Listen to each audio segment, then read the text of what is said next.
On en était en fait, alors effectivement, aux origines de la Première Guerre mondiale, avec le Baghdad Ban, donc qui devait être un espèce de pipeline sur rail. Oui, donc, et l'unificateur d'un bloc économique allant de Hambourg jusqu'au Golfe Persique, le Châtel arabe. Voilà, c'est ça, en fait c'était ça le projet allemand, de créer cette entité terrestre. L'Allemagne c'est l'empire terrestre, et le monde anglo-saxon c'est l'empire maritime. Et vous avez cette rivalité entre ces deux blocs. Comme la Seconde Guerre mondiale, c'est un empire terrestre germanique qui voulait éjecter les Anglo-Américains et eux ne voulaient pas. Et vous avez cette perpétuelle rivalité, et d'ailleurs c'est ce que disait Richard Coudenhove-Kalergi en 1950 dans son discours quand il a reçu le prix Charlemagne, où il dit en gros, mais l'Europe unifiée a toujours fait peur aux Anglais, que ce soit avec Napoléon ou avec Hitler, mais il ajoute, mais maintenant, avec le cas de la construction européenne, en liaison avec l'Angleterre et les États-Unis, il n'y a plus de problème. Oui, il ne dit pas que le patron sera à Londres et à Washington, et l'Allemagne, et c'est ce que j'appelle toujours le sergent-chef, pour le moment, du supérieur anglo-américain en Europe. D'accord. Voilà. Et donc, en plus, on a parlé de l'expédition des Dardanelles et l'explosion de l'Empire ottoman après la Seconde Guerre mondiale. Voilà. Le partage du gâteau. Déjà, avec l'opération, la déclaration Balfour de 1916, qui reconnaît en plus un foyer juif en Palestine, et donc c'est l'ébauche, l'annonce de l'État d'Israël qui verra le jour en 1948. D'ailleurs, je rappelle deux choses. Premièrement, la déclaration Balfour, c'est pas Balfour, c'est Milner, Alfred Milner, qui était un grand, j'allais dire, oligarque anglais, et qui était le fils spirituel de Cecil Rhodes. Cecil Rhodes, qui est mort en 1902, qui est un homme extraordinaire dans son style. On peut être adversaire, et même pas adversaire, considéré comme un ennemi, mais on doit quand même reconnaître l'importance de cet homme qui a quand même créé plusieurs États. Il a créé, c'est lui qui est à l'origine de la création de l'État sud-africain, qui à l'époque était une colonie, la colonie du Cap.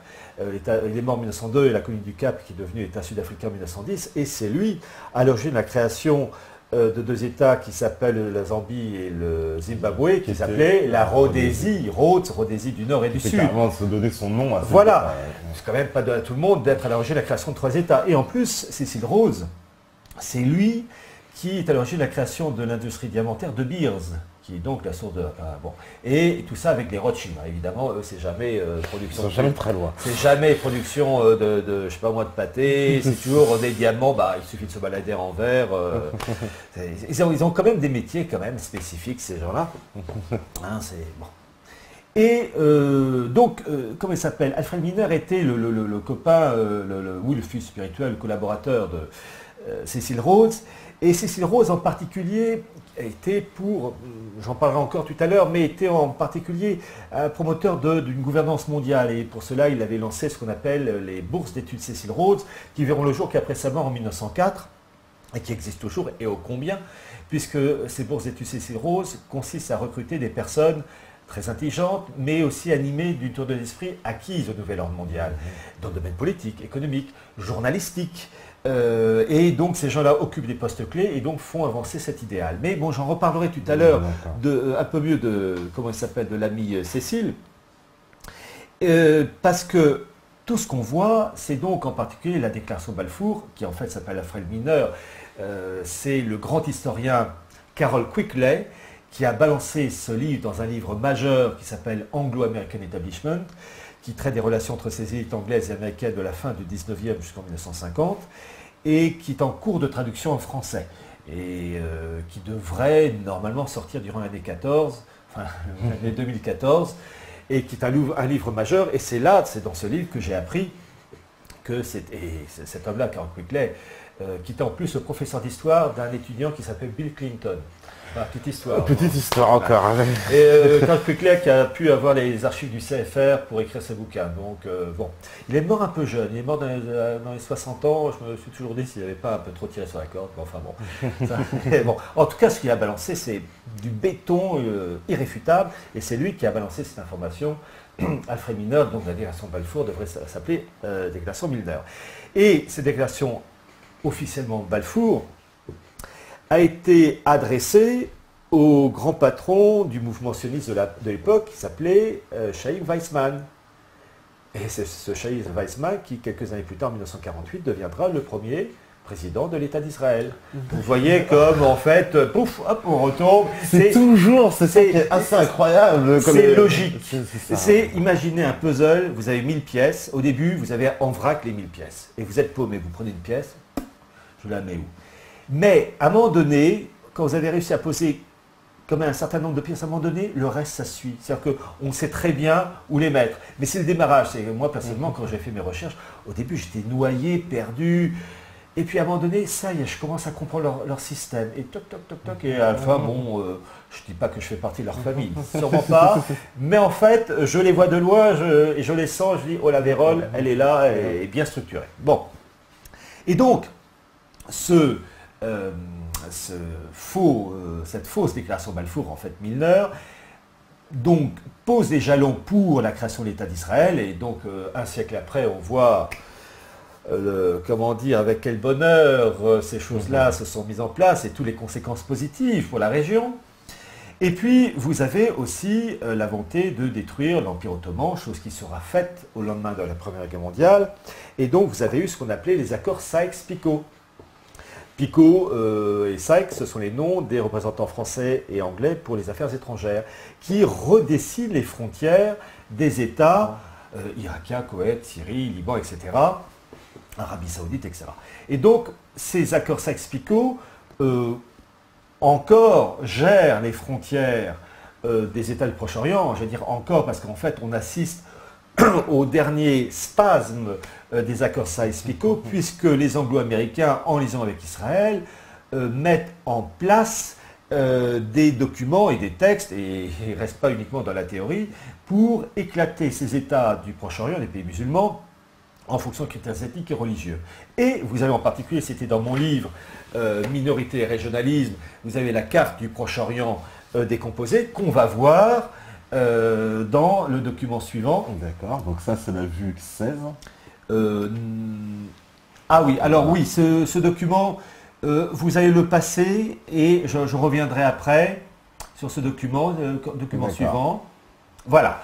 C'est ce document. Donc c'est la vue 17, les cartes. C'est ce document qui représente deux cartes. La première carte avec les frontières des pays du Proche-Orient, frontières actuelles, et deuxième carte, les frontières redessinées en fonction des critères ethniques et religieux. Et là, vous avez un charcutage. Ah oui, un charcutage. Vous avez l'Irak qui éclate en trois zones. L'Irak chiite, un autre sunnite, un autre kurde. Et en fait, vous avez un État kurde qui réunit tous les Kurdes, que ce soit les Kurdes d'Irak, de Syrie, de l'Iran. Sur l'Iran, sur la Turquie, sur la Syrie, sur l'Irak, quand même tranquille. L'État kurde qui est mis en place, eh bien, il réunit les deux richesses de la région, le pétrole, entre autres Kirkouk et Mossoul, et l'eau, le Tigre et l'Euphrate, qui prennent leur source à l'est de la Turquie kurde, le mont Taurus.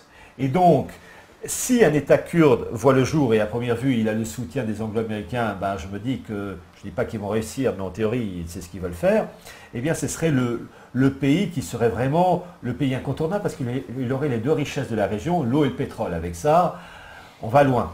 Et donc on voit ce remodelage. Alors ces deux cartes sont sorties dans une revue militaire américaine, AFJ, Armed Forces Journal, Journal des Forces Armées, sous la plume d'un lieutenant-colonel qui s'appelle Ralph Peters. Alors, je marche toujours avec des documents officiels et je me suis dit, eh bien, on va faire en sorte que les auditeurs de Beta TV en profitent. J'ai la revue.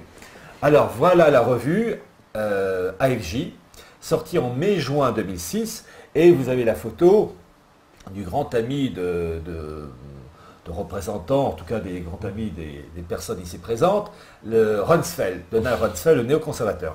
Et vous avez la carte, d'abord l'article de Ralph Peters qui s'intitule Blood Borders, c'est en frontière de sang, donc évidemment, pour faire ce charcutage, il faut évidemment taper dessus. Et puis surtout, vous avez les deux cartes, carte de gauche, before, situation actuelle, carte de droite, le charcutage, avec tous les remaniements ethniques en fonction des critères ethniques et frontières religieuses. Donc vous voyez, c'est un document officiel que j'ai, et parce que je fonctionne toujours avec documents officiels. Alors c'est très intéressant parce que l'article de Ralph Peters, qui entre-temps rappelle son lien étroit avec Israël, c'est jamais le Bangladesh.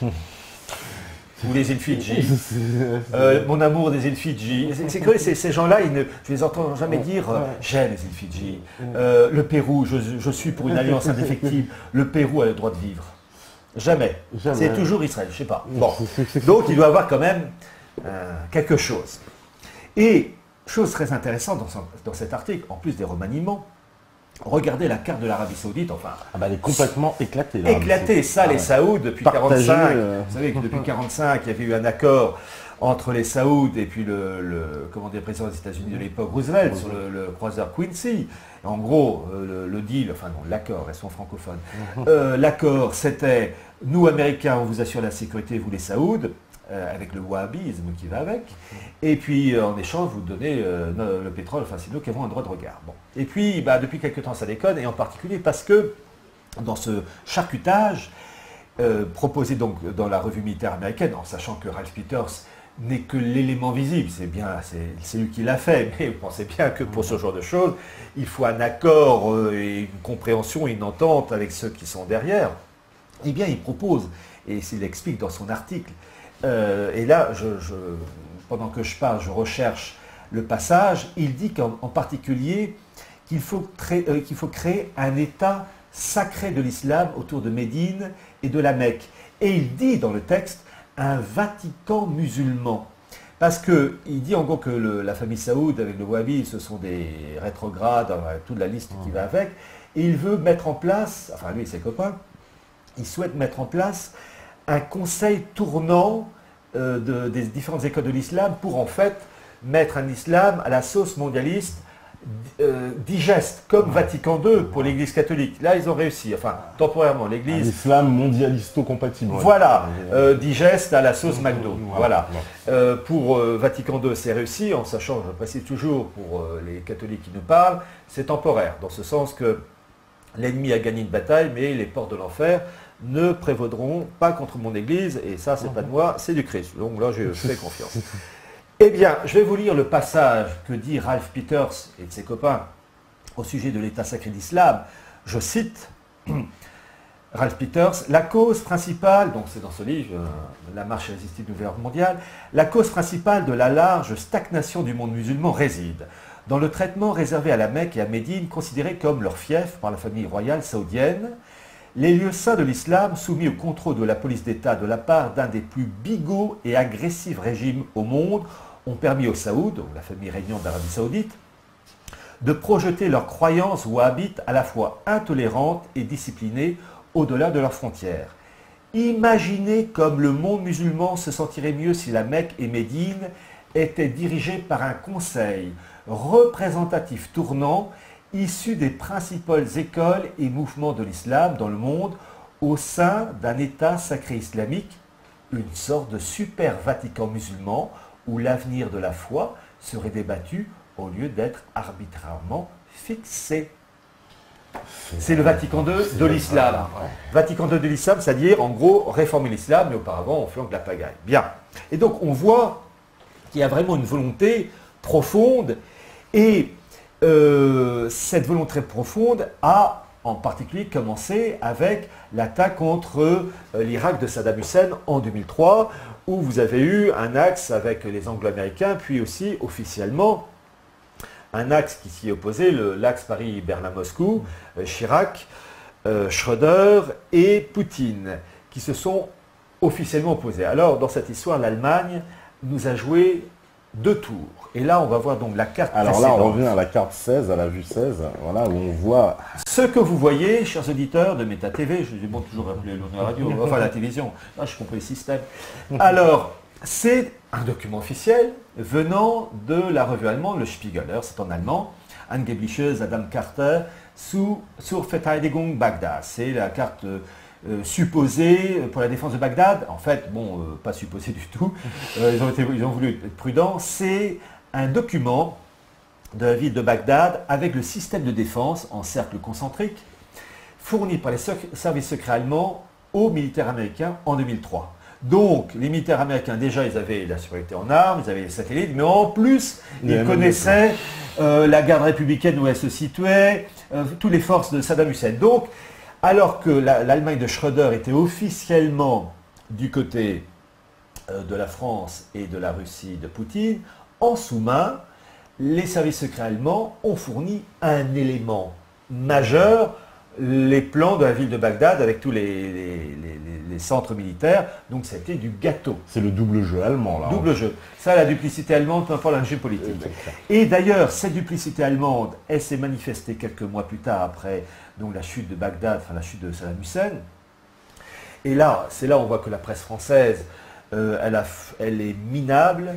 Vous avez eu le 27 février 2004 la visite du chancelier Schröder aux États-Unis. Il a rencontré George Bush fils à Washington et ils ont signé un document intitulé Alliance germano-américaine pour le XXIe siècle.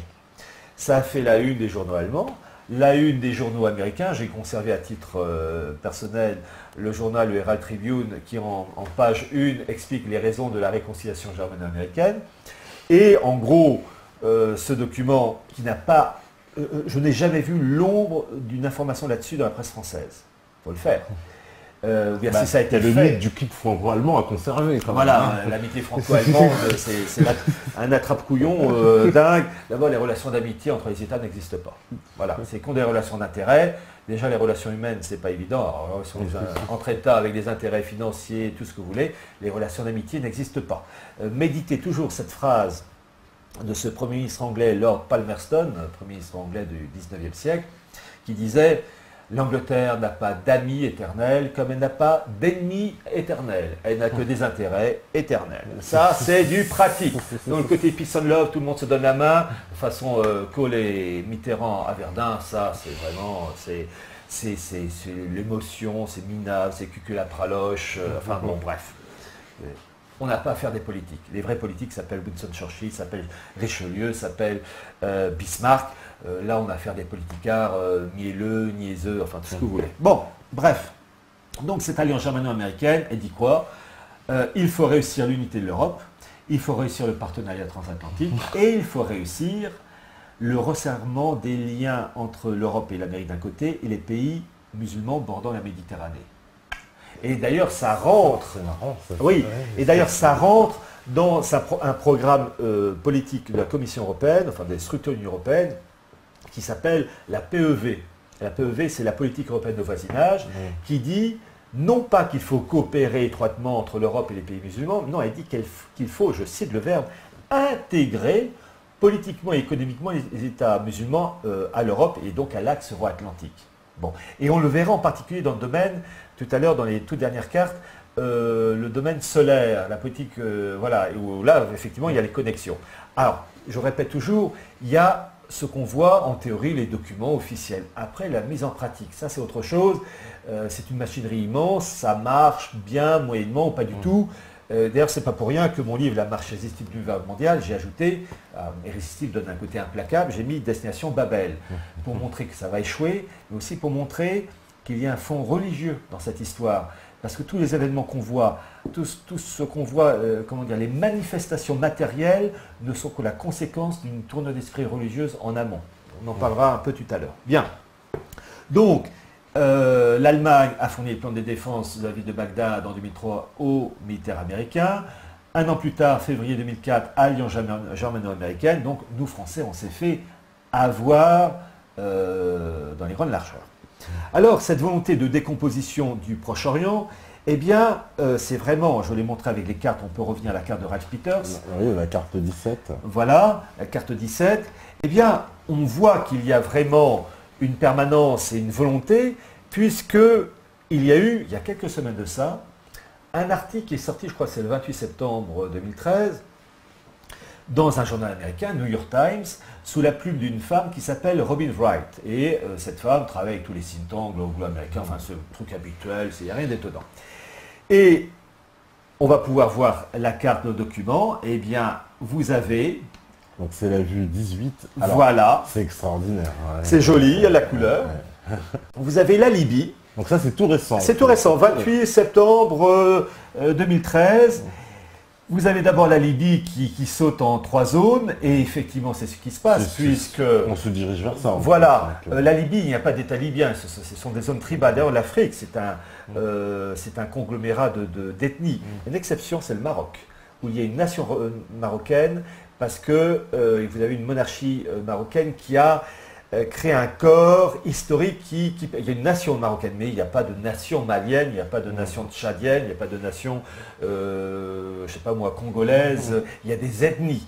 Et d'ailleurs, dans ces pays-là, la démocratie ne marche pas parce que on vote en fonction d'un groupe ethnique. Donc on vote pour un représentant de son ethnie. Alors si l'ethnie représente les 2 tiers, c'est elle qui a les 2 tiers des voix. Et si elle n'a pas la majorité, elle n'aura jamais la majorité parce que c'est la loi du ventre finalement. C'est ceux qui ont la démographie la plus forte qui imposent leur loi. Bon. Mais vous inquiétez pas, ce qui se passe en Afrique, ce qui se passe de plus en plus en Europe, puisque avec le régionalisme technocratique et identitaire, on va de plus en plus pour des partis non pas identitaires, parce que le principe d'identité, qu'on respecte l'identité, c'est une bonne chose. Non, c'est l'aspect racialiste que je n'aime pas. On va voter pour un parti flamand qui défend l'aspect racialisme, entre guillemets, enfin la version ethnique. Bon. Chose qui est absolument étrangère à la notion française, qui est une vision politique. Alors là, on a donc dans ces 2 cartes, la Libye qui explose en 3 parties et la chose est en train de se faire. Et quand on voit la péninsule arabique, on se dit qu'il y a un air de famille avec la carte de Ralph Peters. Là aussi, vous voyez, toutes les cartes que j'ai présentées depuis la carte de la France en damier, ce sont des cartes toujours avec les mêmes principes. On dissèque, on coupe, on remanie, mais à chaque fois, bon, il y a des modifications en fonction des cartes, mais c'est toujours le même principe. Là, vous voyez une péninsule arabique qui saute. Et d'ailleurs, c'est très intéressant. Vous pensez bien que les dirigeants saoudiens ne sont pas ravis quand ils voient ce genre de choses. Et ils se disent, les Américains veulent nous faire la peau. Ce qui n'est pas faux d'ailleurs. Et c'est intéressant de voir qu'il y a des modifications, puisque vous avez eu il y a quelques temps de ça, quelques jours de ça à Genève, un accord temporaire de 6 mois à peu près entre l'Iran d'un côté et les autres États occidentaux, qui semblerait régler le contentieux nucléaire, mais le truc doit être, remis sur la table, je crois, dans 6 mois pour vraiment fixer. Et puis il y a un pays qui rue dans les brancards, c'est Israël, où vous avez Netanyahou, le Premier ministre israélien, qui a dit que c'était une faute historique cet accord. Bon. Et vous avez un site, et là je vous donne la référence, un site très intéressant israélien en langue anglaise qui s'appelle Debka, D-E-B-K-A, qui est un site israélien des services de renseignement, services militaires. Alors, quand on parle de ce genre de site, vous avez quelquefois la désinformation. Il veut qu'on peut balancer une information apparemment bonne, mais qui en fait est là pour tromper. Mais souvent, il balance des informations très intéressantes, ou en tout cas, si on n'y adhère pas, à considérer avec intérêt. Et quand même, ils ont balancé un truc qui fait un peu frémir, puisqu'ils ont dit qu'il y aurait, je parle au conditionnel, un accord entre l'Arabie Saoudite et Israël pour faire une attaque sur l'Iran. L'Arabie Saoudite ne s'en est pas cachée. Ils ont fait une annonce officielle en disant oui, on préfère s'allier avec Israël contre l'Iran. Parce qu'en fait, l'Arabie Saoudite, le wahhabisme avec les sunnites qui vont avec, ils ne veulent pas voir l'Iran chiite. Il y a des rivalités profondes entre les sunnites et les chiites. Ne veut pas voir l'Iran chiite acquérir peut-être l'arme nucléaire et donc pouvoir imposer sa loi. Et puis aussi, l'Iran, il y a du pétrole. Et donc, si l'Iran rentre dans la communauté internationale, elle pourra vendre son pétrole. Et là, pour l'Arabie Saoudite, il y aura un concurrent, donc les prix vont baisser. Donc, c'est comme le partage du gâteau. Quand vous avez un gâteau qui double de taille, tout d'un coup, il y a plus de part pour un des convives. Bon, c'est le truc classique. Donc, on sent, ça bouillonne et ça sent mauvais. Alors, ces accords qui ont été conclus avec l'Iran sont temporaires et surtout elles montrent qu'il y a une volonté d'abord profonde de déstabilisation de ces pays musulmans. Alors, dans cette histoire, vous avez un document extraordinaire qui est sorti en 1982 d'un haut fonctionnaire de la défense israélien qui s'appelait, de la défense de l'intérieur israélien, enfin je crois que c'est la défense, qui s'appelait Oded Yinon. Yinon, Y-I-N-O-N. Et ce Oded Yinon a écrit un article dans une revue sioniste, en hébreu, 1982, appelant à la décomposition de tous les États musulmans en fonction de critères ethniques et religieux. Et quand on lit son document de 1982, on est absolument ahuri de la profondeur et de la perspicacité de cet homme, puisque quand on lit son programme de 1982, donc il y a 31 ans, on croit voir et lire les choses faites aujourd'hui, puisqu'il parle d'un Irak divisé en 3 zones, un Irak chiite, sunnite, kurde, la Syrie qui explose, l'Égypte qui explose entre la vallée du Nil avec les Coptes et puis les musulmans ailleurs, l'Arabie Saoudite qui explose avec là aussi des zones tribales, la zone chiite de l'Arabie Saoudite qui est détachée de la zone sunnite. Enfin bref, on est absolument sidéré. Mais, je vous les ai dit, cette revue, elle est sortie en hébreu, donc c'est quand même pas donné à tout le monde de lire l'hébreu, mais il y a eu une bonne âme qui s'est chargée de faire connaître l'information. Et cette revue sioniste, avec cet article de Dadinon paru en hébreu au début de l'année 1982, a été traduite de l'hébreu en anglais, non pas par un extrémiste de droite, non pas par un fanatique musulman, non, par un homme du système, le président de la Ligue israélienne des droits de l'homme, qui s'appelait, il est mort en 2001 ou 2002, Israël Shaak, et qui, lui, s'opposait à cette politique. Donc, on a affaire, c'est merveilleux, des fois le système il se prend les pieds dans le tapis. C'est un juif qui écrit ça, qui a traduit de l'hébreu en anglais, donc ça va être que bien. Et ensuite, président de la Ligue israélienne des droits de l'homme, il aurait été président du parti d'extrême droite, là, c'était râpé. Non, Israël des droits de l'homme. Donc il a vraiment le CV qu'il faut.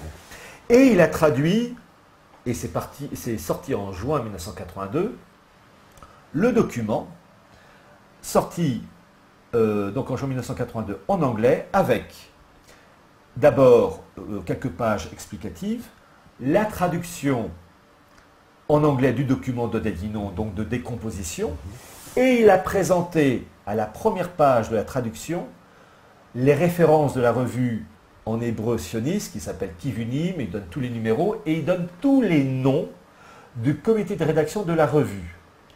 Et à la fin, il présente une carte du Grand Israël dont les frontières vont des frontières du Nil jusqu'à l'Euphrate, carte soutenue et présentée par le fondateur du sionisme, Théodore Herzl, et entre autres par un rabbin, le rabbin Fishman. Et il met les références. Ce document, qui est sorti en 1982, quand j'ai appris son existence, moi, je cherche toujours à voir les originaux, les preuves. Je savais qu'il existait, mais je voulais avoir l'original, introuvable. Et au bout de X recherches, et après avoir bien payé aussi, j'ai trouvé le document, qui est un petit document, un petit livret de 26 pages. Eh bien, ce document, j'ai scanné, et c'est ce qu'on va voir, la couverture. Alors ça, c'est la vue... Alors on va voir la couverture. Alors peut-être qu'ils... C'est peut-être pas dans l'ordre. C'est peut-être pas dans l'ordre. Ah, il manque une carte. Ah, il manque des cartes. Il manque... Alors, ce doit être la première carte. Voilà. Alors là, on va déjà... peut-être que vous présentez la en régie. C'est la 19, ouais. C'est la 19. Vous présentez peut-être la couverture de la revue qui permet de voir les références exactes. C'est 19. Voilà.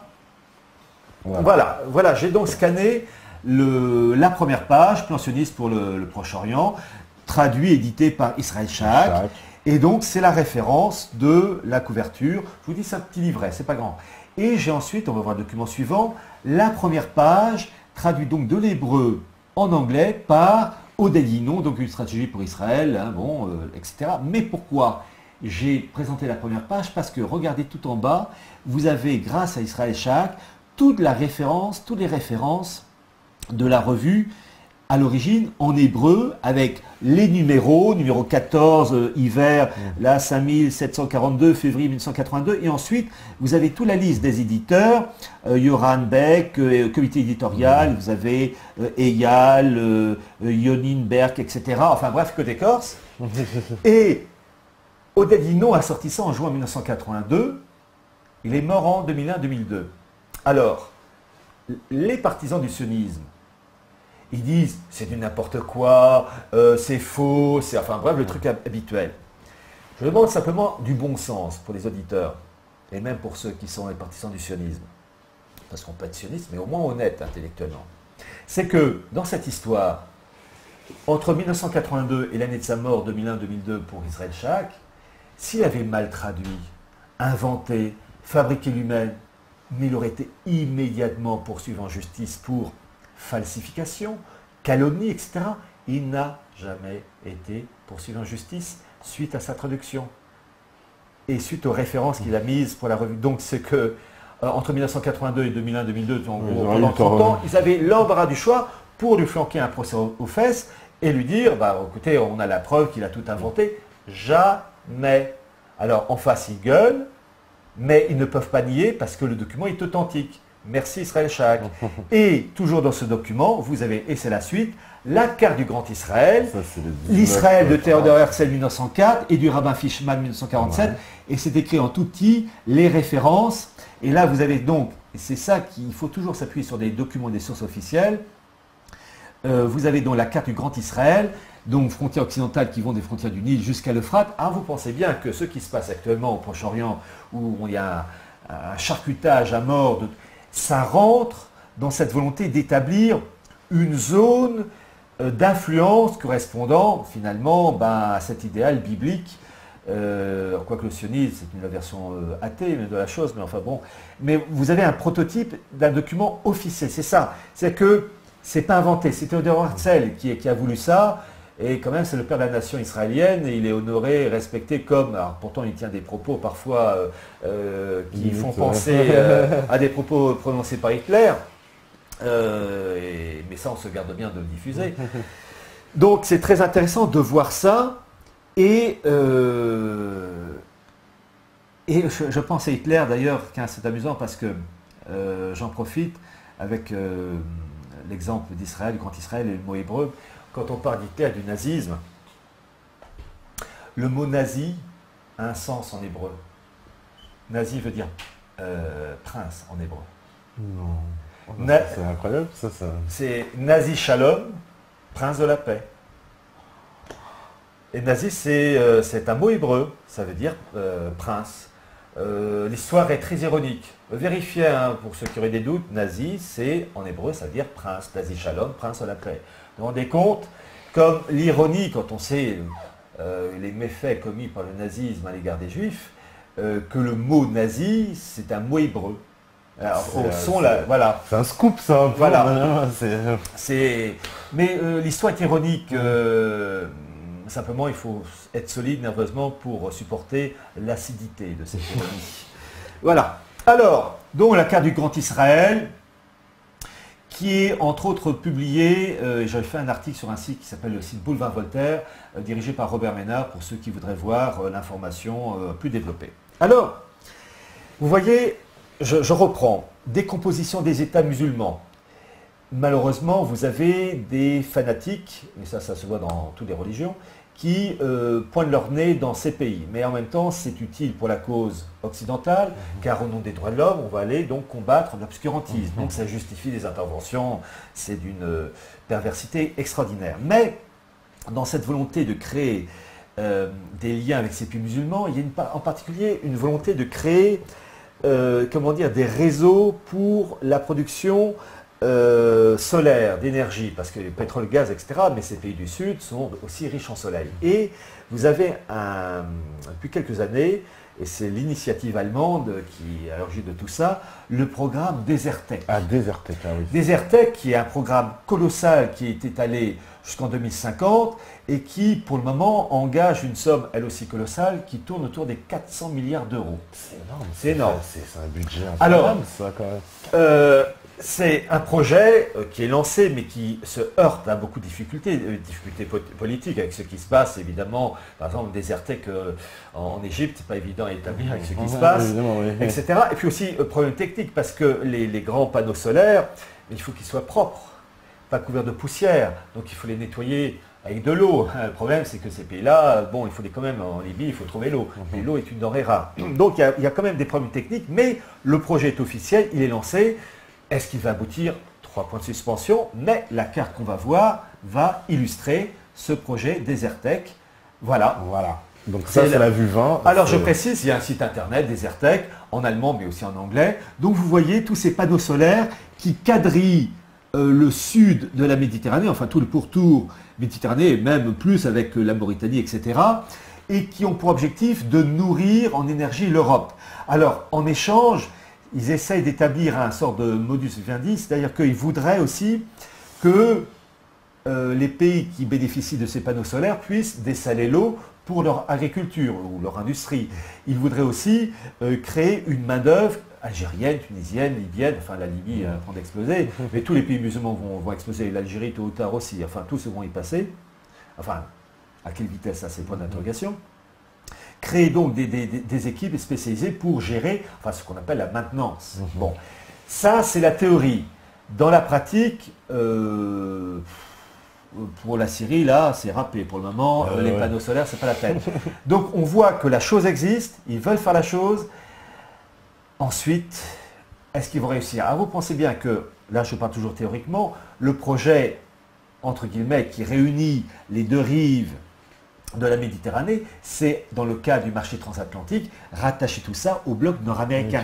Donc, vous voyez cette immense structure à la fois politique, économique, militaire et énergétique, où il y aurait le solaire, il y aurait le pétrole aussi. Voilà, donc c'est un projet énorme, babélien. Et après tout, Babel, c'est côté de l'Irak. C'est côté de l'Irak. Alors, je continue aussi, parce que peu à peu, il faut développer la chose, c'est que vous avez ce qu'on appelle les couloirs de communication. Alors, par exemple, un truc tout bête, vous avez un couloir ou des tunnels, tunnel sous la Manche entre l'Angleterre et la France. Puis récemment, ça a été inauguré un tunnel sous le Bosphore entre la partie européenne et la partie asiatique. Et puis là, il veut vous le faire. Ça s'appelle Marmarais. Marmarais, c'est rail en turc, c'est un marmot comme ça en turc. Et Marmar pour la mer de Marmara. Il voudrait aussi construire un tunnel sous Gibraltar. Sous Gibraltar avec le Maroc. Entre le Maroc et l'Espagne. Mais problème sismique parce que la plaque africaine remonte vers le nord, donc il y a des problèmes. Et en fait, comme dit un ami qui a parfaitement cerné la chose, le nouvel ordre mondial passe par les routes. Alors qui dit route, autoroute, voie ferrée, tunnel. C'est qu'en fait, c'est comme les prises multiples pour l'électricité, on branche et on crée des relais. Voilà. Et le phénomène est particulièrement développé dans le cas américain, puisque l'objectif, c'est de créer, à l'instar de l'Union européenne, un bloc nord-américain unifié, et vous avez ce qu'on appelle le corridor de Nazca. Nazca Corridor, qu'on va voir donc dans la carte suivante. Voilà. Alors là. Qui est, alors vous voyez cette flèche qui part du nord canadien, qui traverse le centre des États-Unis, qui va jusqu'au Mexique. C'est un immense corridor en cours d'élaboration de routes, d'autoroutes et de voies ferrées qui doit constituer une sorte de colonne vertébrale économique d'échanges en tout genre du futur bloc nord-américain en formation. Déjà, il y a l'ALENA, qui est la CEE nord-américaine, et ils veulent passer à la vitesse supérieure pour créer une communauté nord-américaine ou une union nord-américaine. Alors, pour information, il y a quelquefois des bribes d'informations qui sont lâchées. Vous avez un livre en français de géopolitique qui est sorti en 2010 d'un homme qui s'appelle Michel Fouché, qui est un normalien, ancien ambassadeur dans les États baltes et qui est très au fait de ces choses-là. Et il a sorti un bouquin, 1910, qui a été réédité, je crois, depuis, qui s'intitule La bataille des cartes. Donc, un bouquin de géopolitique, truc classique. Et je feuillette toujours le bouquin parce que j'essaie de me tenir un peu au courant des sorties, des parutions. Et à la fin de son bouquin, vous avez des grands blocs continentaux accompagnés de légendes. Donc je rappelle, le livre est sorti en 2010. Alors pour le bloc européen, la légende c'est l'Union européenne. Pour l'Afrique, normal, l'Union africaine. Et pour l'Amérique du Nord, donc Canada, États-Unis, Mexique, il aurait dû mettre ALENA. Il n'a pas mis ALENA.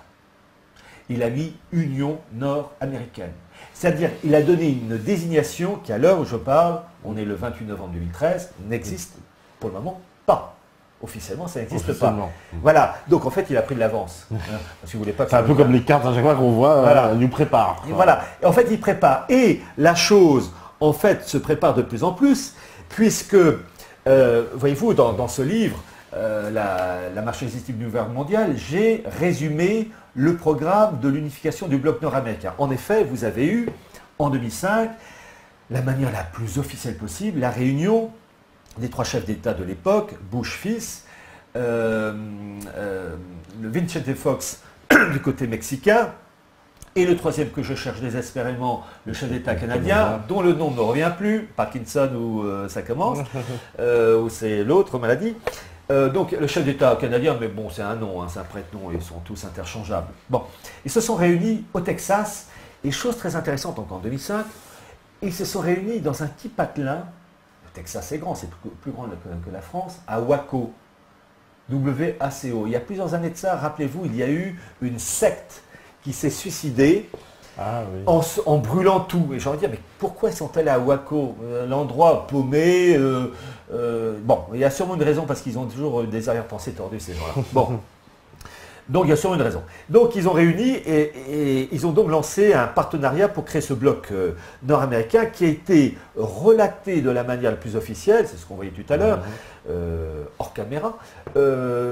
Ils ont, la télévision américaine, CNN, a présenté un reportage sur une union nord-américaine avec un point d'interrogation en préparation. Et pour ceux qui sont curieux, et à Meta TV, ils sont tous curieux, vous devez aller sur YouTube ou Dailymotion, je ne sais plus, vous tapez le nom du journaliste qui s'appelle Lou Dobbs, L-O-U, séparé Dobbs, D-O-2-B-S, et vous tapez Union nord-américaine, North American Union, et vous aurez le reportage de CNN archi-officiel évoquant cette union nord-américaine, avec le point d'interrogation, j'aime bien pour faire intellectuel qui sous-pèse, alors qu'en fait tout est déjà agencé. Et d'ailleurs, c'est tellement préparé, puisque le programme d'unification du bloc nord-américain, suite à la rencontre de Waco en 2005 entre Vicente Fox, mexicain, Bush, et le nom ne me revient toujours pas, le chef d'État de l'époque canadien, parce que quelquefois dans les lampes, hop, et là c'est Alzheimer qui continue. Eh bien, ces 3 chefs d'État, le programme a été publié sur le fameux site du CFR, le Council on Foreign Relations, en 3 langues. Anglais, français, grâce à la présence canadienne-française, québécois, et en espagnol. Et donc on a tout le programme, et le programme qui plus est a été codifié dans un ouvrage d'un Américain qui travaille au CFR sur la mise en place d'un bloc nord-américain, où il est évoqué entre autres la mise en place d'une monnaie nord-américaine. Alors ils disent qu'il faut mettre en place une sorte de super-Fed, une banque centrale nord-américaine. Enfin, j'ai résumé le programme dans ce bouquin, et ils évoquent le nom d'une monnaie. Alors je précise, le nom de cette monnaie, ils citent 2 noms, mais ce sont des noms qui ne sont pas sûrs. Les 2 noms qui sont évoqués, c'est Amero ou bien dollar nord-américain. Dollar nord-américain, voilà, oui. Et ce sera peut-être un autre nom. À la rigueur, on s'en fout un peu, on sait que le projet existe. Voilà. Donc, c'est ce qu'ils veulent faire. Et ce bloc nord-américain unifié, eh bien, servirait à la mise en place, à l'agencement avec le marché transatlantique, le bloc européen. Donc, on voit bien. Et je rappelle une chose. Regardez tout simplement les billets d'euros. De 10, de 20, de 50 euros. Vous avez l'Europe, puis vous avez un pont qui file vers l'ouest. Il montre le chemin. Il ne va pas vers le Brésil. Ce pont, il file droit vers l'Amérique du Nord. Donc on voit cette volonté de créer ce marché transatlantique et voire même en arrière-fond une monnaie transatlantique. Mais ça, j'en parlerai tout à l'heure. Mais voyez-vous, il y a une chose que je dois évoquer, c'est que ce bloc nord-américain commence à se mettre en place. Voyez-vous, j'ai résumé le programme.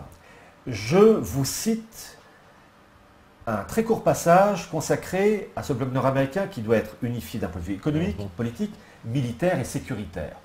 Et c'est le paragraphe 1, intitulé « Sécurité », qui dit ceci: « Mettant en exergue la menace du terrorisme, les rédacteurs du rapport proposent des mesures à prendre dès maintenant. » Alors je cite, « établir un périmètre commun de sécurité d'ici à 2010. Il s'agit de favoriser la mise en place d'un périmètre commun de sécurité pour l'Amérique du Nord. » Alors je rappelle une chose, c'est que ce bloc nord-américain devait voir le jour en 2010.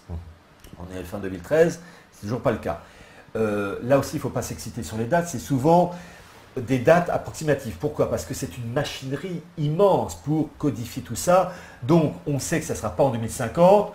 Mais bon, c'était prévu pour 2010, ça peut être 2014, 2015, 2016, mais pas 2000. Voilà. Au plus, Bush, il avait imposé ça. Voilà. Il avait surpris tout le monde un peu quand il a... disons, les Américains. Disons qu'il n'a pas imposé, on doit dire, Georges, arrête avec tes cacahuètes, hop, tu vas, voilà, parce que ce sont des... ne font que, voilà. Et ce projet de bloc nord-américain est déjà lancé d'un point de vue sécuritaire.